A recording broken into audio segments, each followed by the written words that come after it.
Good to see you.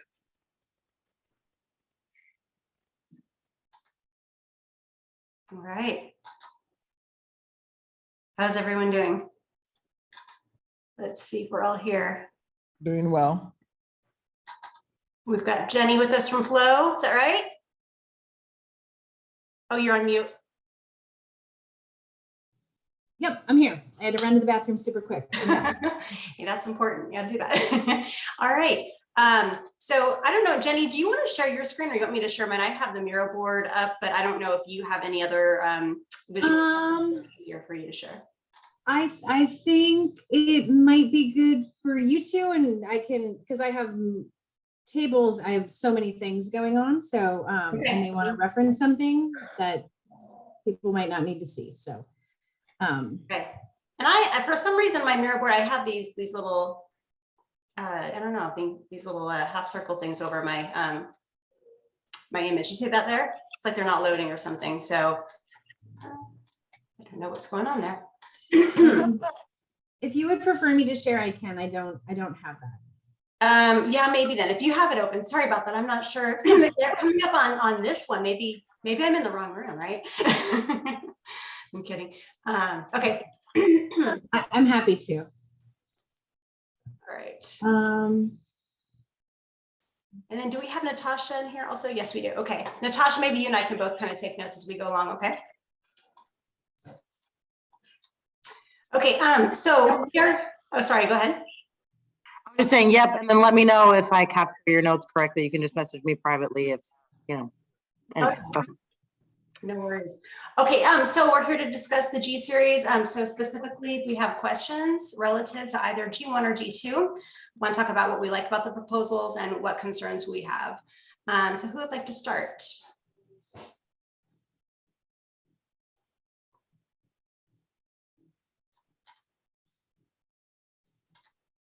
Let's see. should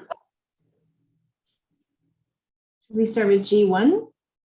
Yeah, let's start with G1. Do you want to do any more of an overview, Jenny, just to kind of kick us off? Or do you feel like it's been covered? I mean, if people have questions, I'm happy to go into detail. Beth just raised her hand. Actually, my question is not about the specific scenarios, but more about what Judy brought up right at the end. So I don't know if maybe Esther is where to direct this question. And I do think that one of the biggest drawbacks of these scenarios are and one of the issues that I see is that any Lent students who were not in the DLI program would be in a different feeder pattern than the Lent neighborhood. And I wondered,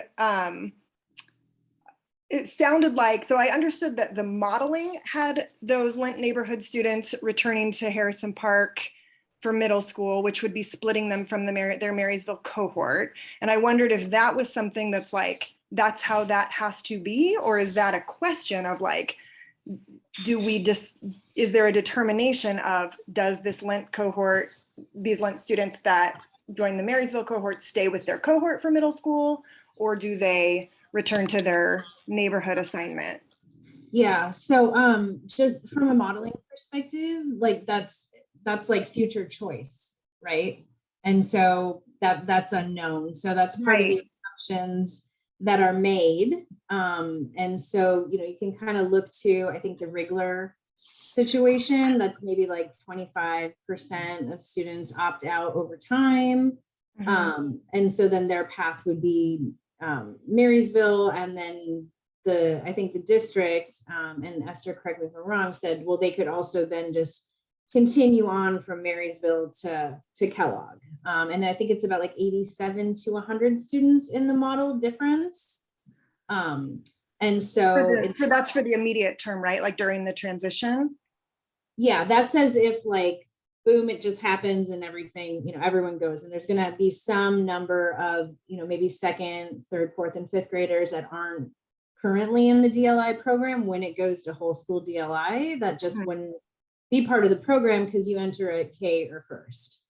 And so trying to plan that, you know, migration in and migration out of new students coming and going is really parental choice. And so in the model, it just has them all going to Harrison Park.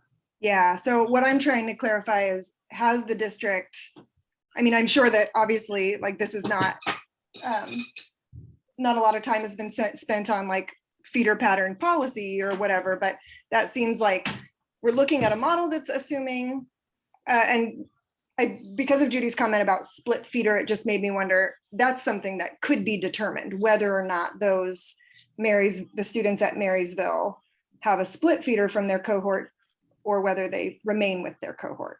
Yeah, and I think you just can't model it. Yeah, it's a parental choice in the future, and two, it's an implementation policy that is yet to be determined. I think this is why I maybe didn't want to share my screen, but I think in the email that went out with all the materials, Judy made a comment about that in there.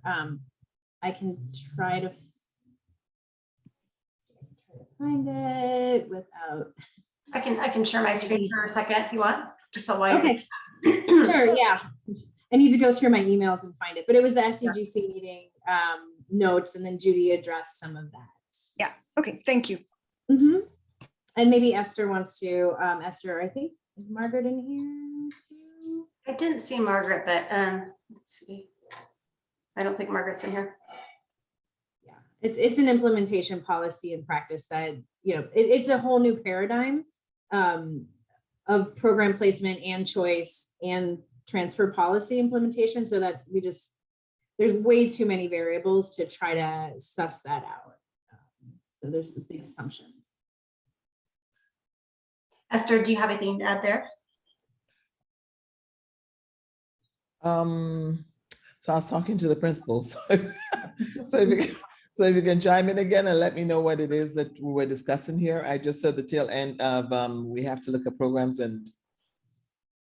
The question was whether Lent students who went to Marysville instead of the whole school DLI program at Lent would then be required to have a split feeder from their Marysville cohort and go back to Harrison Park as a neighborhood school or as their neighborhood middle school, or if they would be able to continue with their cohort from Marysville into Kellogg for middle school.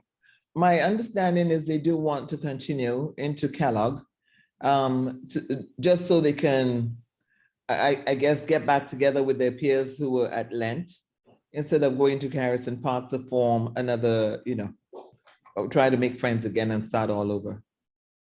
So they were at Lent, they went to Marysville, they do want to rejoin their Lent colleagues.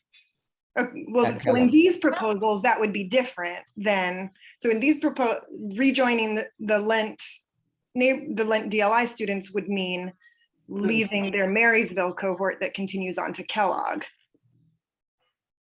I guess my question too is like, would that be a choice for those kids, or would that be something the district says, if you go to Marysville for K-5, then you're feeding to Kellogg with your cohort, or if you go to Marysville for K-5, then you still go to Harrison Park for your neighborhood middle school assignment and leave your Marysville cohort? That's a really good question for Judy, because she's in the enrollment transfer office. Yeah, okay. Yeah, so I found the email. So Judy pointing it out in F3, it all goes to Kellogg, because Kellogg Right. is a So Spanish DLI. So there's the neighborhood split. So you're right, Beth. Like in the model, it's saying it all goes to Kellogg. However, that Marysville opt-out portion could potentially, as a transfer policy, continue to Kellogg. Right. Yeah, that's what I thought. So then that's just a policy question that we don't know if that's been decided or not yet, of how those kids would feed. No, I don't think it has. Okay. And it's not modeled as if they do that. Right. So it's about, I think she said,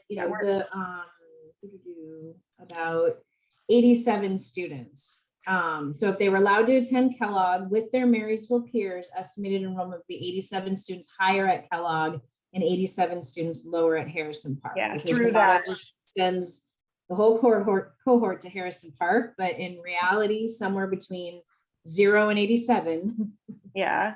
they choose to go to Marysville, opt out. And that's also 87 potentially over over time. Yeah, and I would assume that in the immediate, like in the, first several years, that number will be higher because you've got English current neighborhood students who are unable to transfer into DLI because they're too old or haven't.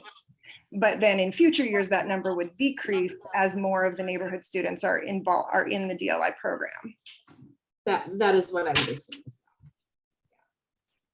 well. Okay. So when you look at the percentages in terms of more balance between Kellogg and Harrison Park, just know that somewhere between 0 and 87, based on that decision to be made of the neighborhood Lent students, could shift that Harrison Park Kellogg balance, but it's an implementation timing, it's a choice, it's a transition policy aspect of it. So in G1, that definitely doesn't do much in terms of shifting the balance in enrollment between Harrison Park and Kellogg as compared to F3 when you consider those Marysville students. G2 looks a little better on that metric, I would say.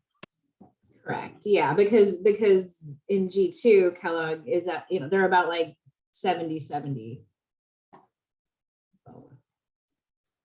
So it may push Kellogg up a little bit and Harrison Park down a little bit, just with that assumption. All right, are there any other thoughts on the G series? Any questions or concerns? Anything that you like about these options compared to the F3?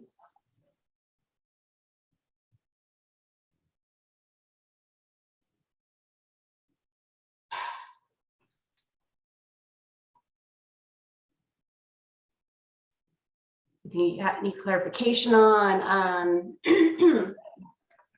What about differences between G1 and G2? I mean, given those two options, what would be your preference?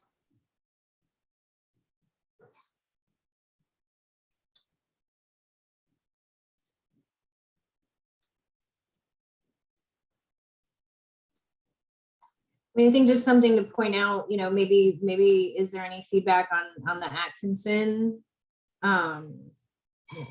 feeding to Kellogg versus Atkinson feeding to Mount Tabor? I mean, that's a big, we have the Lent whole school K5 still happening, feeding into Harrison Park, but because of that, something needs to come out of Kellogg. And so we have some options between the two, and Atkinson is the one that kind of switches between Harrison Park and Kellogg and Mount Tabor. And I know that there was some concerns about kind of the split between the South Bridger area with Atkinson feeding to Harrison Park, kind of having that little runway just to keep Kellogg within its attendance area that came up before. And so this does sort of preserve the Southern Bridger portion, not splitting it up between three it was, different options, different schools. But then in one, Atkinson goes to Kellogg, which then means some other Creston shifts. And then in G2, we have Atkinson going to Mount Tabor. I don't know if there's Atkinson folks in the room that might want to contribute to their thoughts on that. I'm here. I'm more of a representative for the DLI program, but I know that the neighborhood program, from what I understand, was concerned about the distance in Harrison Park, but I also think there are neighborhood voices that are comfortable with, many different middle school placements. And so I think that there is flexibility there. But I know that my colleague, who's our neighborhood rep, just really wanted to kind of see these different options played out so that we could get a better sense as a coalition about, what some of the impacts would be.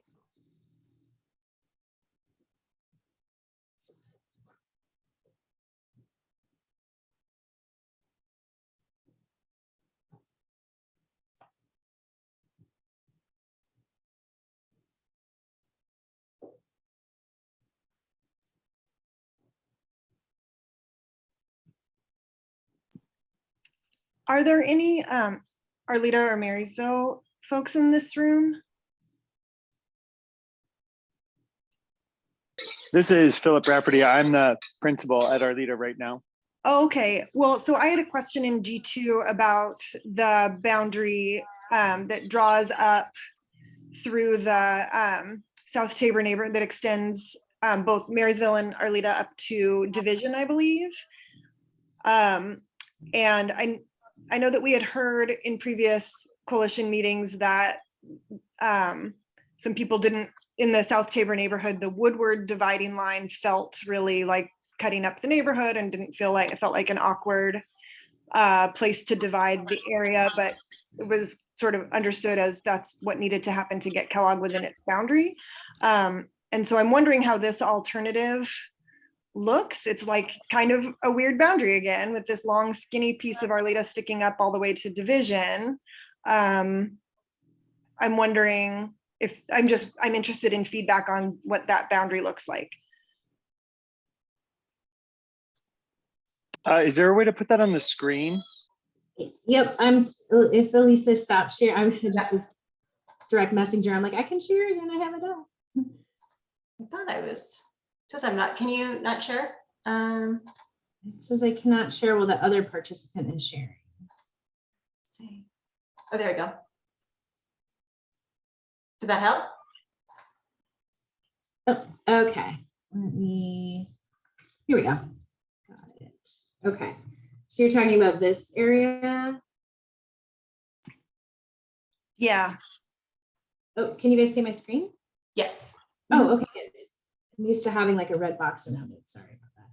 So you're talking about this. Yep. The Division, Bridger to Arleta. And there was discussion about having this all go to Arleta, but then also using, I think that's like 71st and with a jog of 72nd, I think. Yeah, I think that was chosen because, I mean, there was an Arleta person in the room saying that that's a good spot because it's a, bigger thoroughfare with a stoplight, even though that makes this narrow little chunk, but I was interested in some more feedback on that.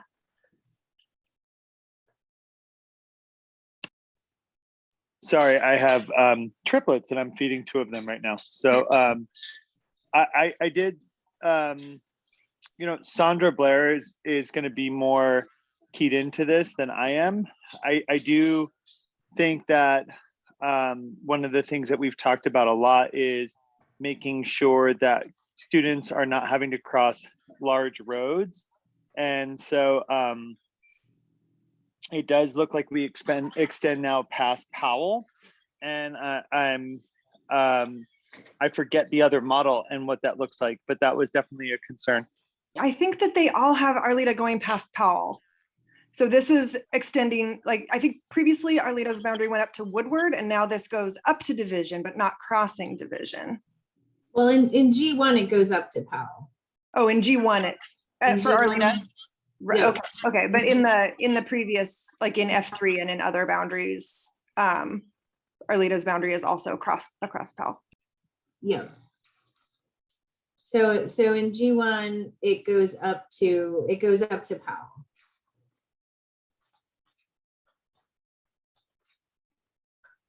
Asking. With this entire area going to Atkinson. Right. Whereas in G2, half of it goes to Marysville and half of it goes to Arleta, which is a variation we saw earlier in the F series.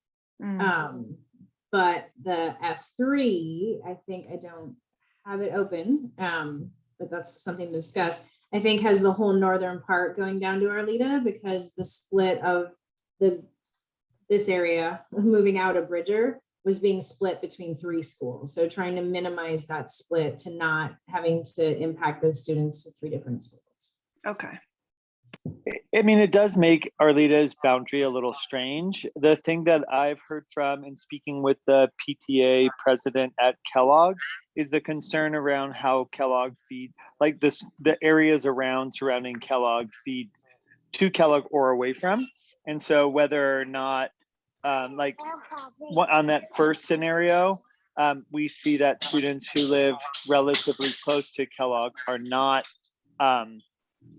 there, you know, and that's concerning. Mhm. So these do have more of the area immediately surrounding Kellogg, feeding to Kellogg. Josh, you have your hand up. Yeah, I'm wondering how many people have crossed Powell at 72nd there. There's like a permanent homeless person that's not stable. I've talked to police about him. They're like, yeah, he's great right now. But that's not something that you can always count on. You know, that's part of the unstable aspect of it. And we're going to be asking a lot of elementary school kids to walk past that door every single day. So safe routes is definitely still an issue, and crossing a highway, you know. And that would be for G2. For G2. G1 has Arleta and Marysville to Powell Yeah, without crossing Powell. but does cross G2. Yep. And then F3 as well. I don't know. We're not talking about F3 right now. Oh, sorry. And I had a note. I was just making sure this was accurate. In F3, there were 3 versions and I have not looked at it. I think it does cross. Yes, it does cross Powell. I just can't remember with the amendment if it was split between Marysville and Arleta at 71st, or if the whole Woodward North went to Arleta. Off the top of my head right now without looking at it. Okay, no worries. Hey, there's in the chat a question about if there's someone from Harrison Park who would feel comfortable reacting, and not to call on anybody, but Michelle, I see you're there. Do you mind chiming in for us? I'm here, but I believe Leah's here, and Is it Leah? Maris is also here. Oh, there's Leah. Yes, sorry, Leah. Leah's the principal. Yeah. Mhm. Yeah, I mean, I think our community has would prefer to all stay together. That was what we heard in meetings at our school. Yeah, so I don't think it's the preference, it's really the preference of anyone at Harris or who will be at future Clark Elementary to go to Kellogg. I think it was just, I felt like I had an obligation to participate in this effort to consider another proposal just to see whether we could get better enrollment. But personally, I just feel like phase 2 was set up for failure as far as balancing enrollment. By opening Kellogg first, we were set up to not have adequate options for Harrison Park. So I don't see really any solution that gets Harrison Park adequate enrollment at this point. I'll jump in here, and this was something that was brought up last spring, and we've kind of had this discussion that and this is where I'm struggling personally, is that I really do feel like the Harrison Park families and I think a good representation of the diverse families that we have stated over and over again that they wanted to remain together, and by and large we got that our students will remain together at Clark. We will have some new students join us there, and then we're remaining together for the most part at the middle school. And so that piece, all the other stuff I'm struggling with, because when we made decisions last spring, we made some decisions that were going to under enroll Harrison Park, and that's where we're sitting right now. That being said, I think losing title status is a bigger issue for me personally, because I know if that happens, we will lose the ability to serve our most vulnerable students and the students that I am most concerned in ensuring that we do right by.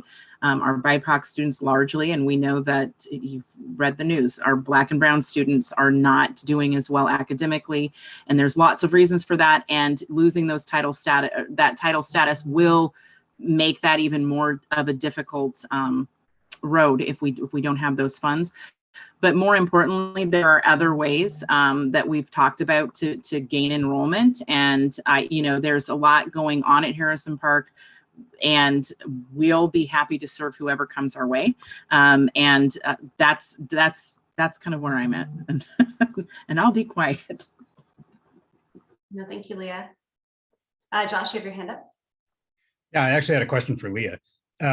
Given what we've heard from Dr. Proctor about having co-located facilities and co-located impact to neighborhood students, and how much we're trying to make sure that we're supporting the diverse enrollment that you have at HP, how does to me, it feels wrong to go ahead and then just put in a DLI program and create that exact scenario that they're saying is bad for neighborhood students.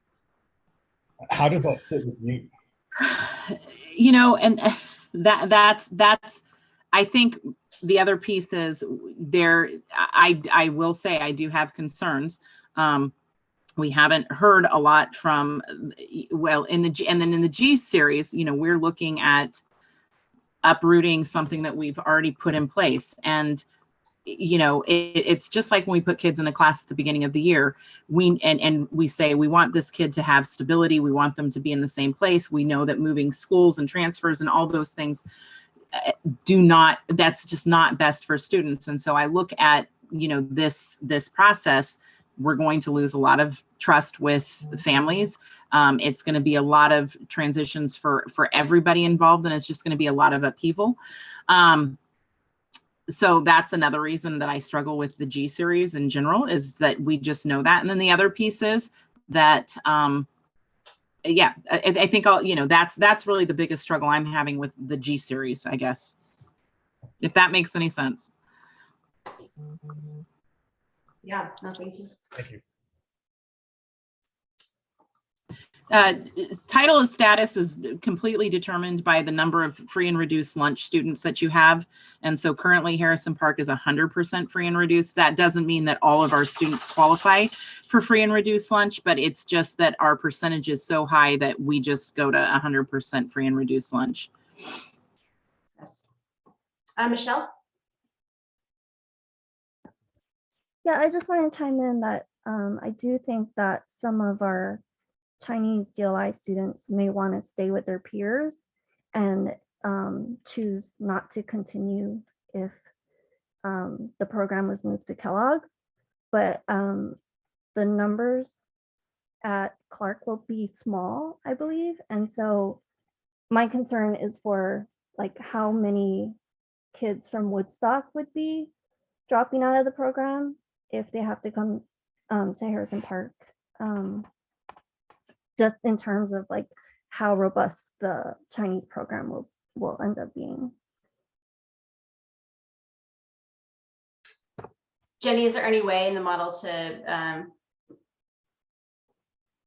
don't know if that's something that. It's again, it's a parental choice factor that we just, I mean, we don't know. That's a family decision, not something that we can have any idea about, like what opt-out rates could look like for whatever number of reasons. Mm-hmm.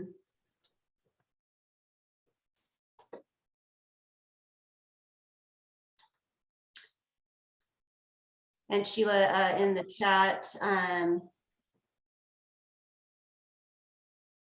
yeah, and I think that in terms of the guaranteeing supports, there has been a lot of discussion about ensuring that there would be equal programs across the schools, and that if Title I status was lost, the district would help that. Esther, I don't know if you want to chime in on that one. Is she still with us? Oh yeah, Esther. I am here. Yes, the district did say that they would show up whatever they need to do to ensure that our students are getting a robust program if we happen to fall short because of numbers. Thank you. Well, I think that that there's not a lot of trust after how Roseway Heights and Tubman being opened and having similar promises made. So I don't think that those of us at Harrison Park are feeling very optimistic about that. And also, we're also hearing about already that there are a lot of budget limitations on all the improvements that were listed. So a lot is like already being cut before it's even started. So it's hard to feel very optimistic about that happening. Thank you, Marissa. Beth says, I don't know if there are any ways to predict that. Woodstock has done some surveys, but even that is hard to gauge. Okay, that was back to Michelle's question. Yeah, and I just wanted to also piggyback on what Marissa was saying with the recent announcements from the district about staffing cuts for next year across the district. It makes it really challenging to feel like they'll be able to follow through on commitments to increase staffing at under-enrolled schools, or provide additional staffing and resources in schools where the enrollment doesn't justify it.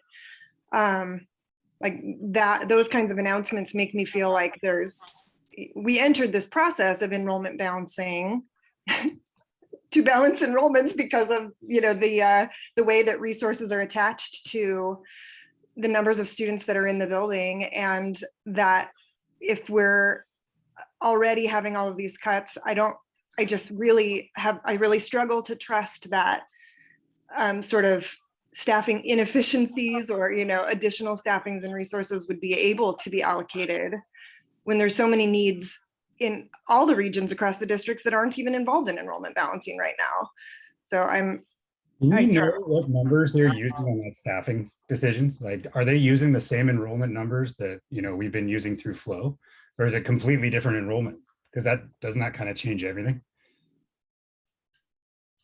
Well, I think it's the updated numbers that Flow used that sort of show current, as opposed to what I think it's the same set of numbers. That you guys can correct me, but I think those numbers seem to line up in terms of how far the enrollment has dropped. Jenny or Esther, do you know the answer?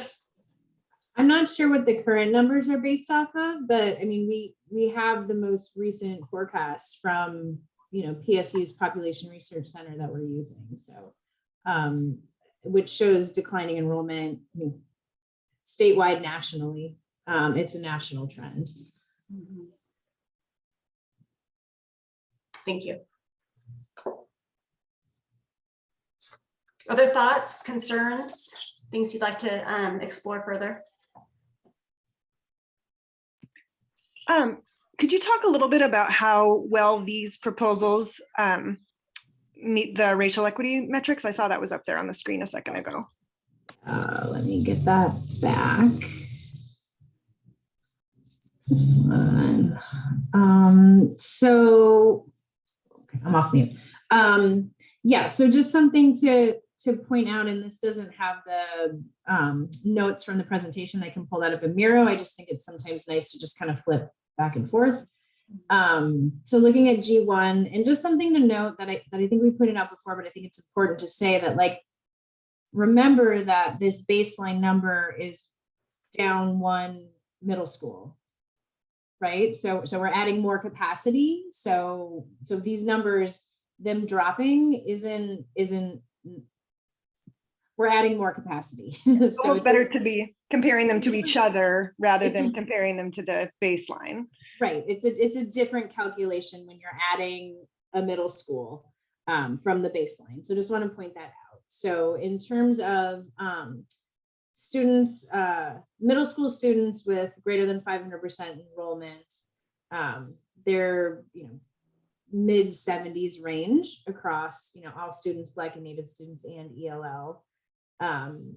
Elementary schools, I mean, I think between both G's and F, elementary schools, I think, is what gets the best benefit for enrollment out of this. And again, just something that I did notice was like thinking about, okay, what if we took all the middle school students, no consideration of DLI, took the total population, divided it by the number of schools, and balanced them evenly. We did all the boundary changes. I think it was like 540 at each school for current students. So I mean, the margins here of like balancing to over 500, even without a program feeding into it from middle school or from elementary school, excuse me, is these are really tight margins with the numbers of students that we're talking about. So just want to remember that as well. But yeah, mid 90s, 93 or low 90s, but all relatively similar. Percentage of schools with greater than 80% utilization, remember, we want this number to be low. It decreases from the current situation for across all the schools. And then the distance within schools kind of ranges from 55 to 60, with Black and Native students kind of coming in the middle. So 2,000 total affected students, 171 and 294. And I can just kind of flip back and forth so you can kind of see the difference. So G1, a little more total impacted students, similar numbers of Black and Native American, similar numbers of ELL students. I think for Black and Native students at the middle school level comes down slightly, and for ELL students comes down across the board. But for elementary students, relatively similar. Actually, this is 97%, so actually it does better for ELL students.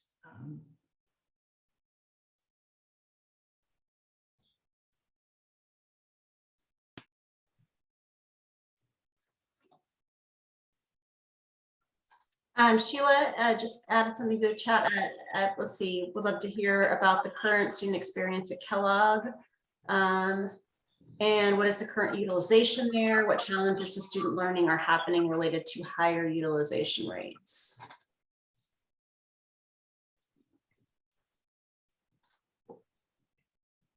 Is there a Kellogg?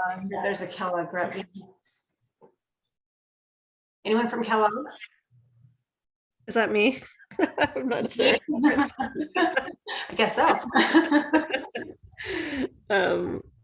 It's, you know, I don't know what the purpose would be of restating what's already been restated. I mean, I think that Richard has spoken in great length that there's no crowding issues at Kellogg. The classes are the right size, the teachers are happy, the staff's happy, families are happy.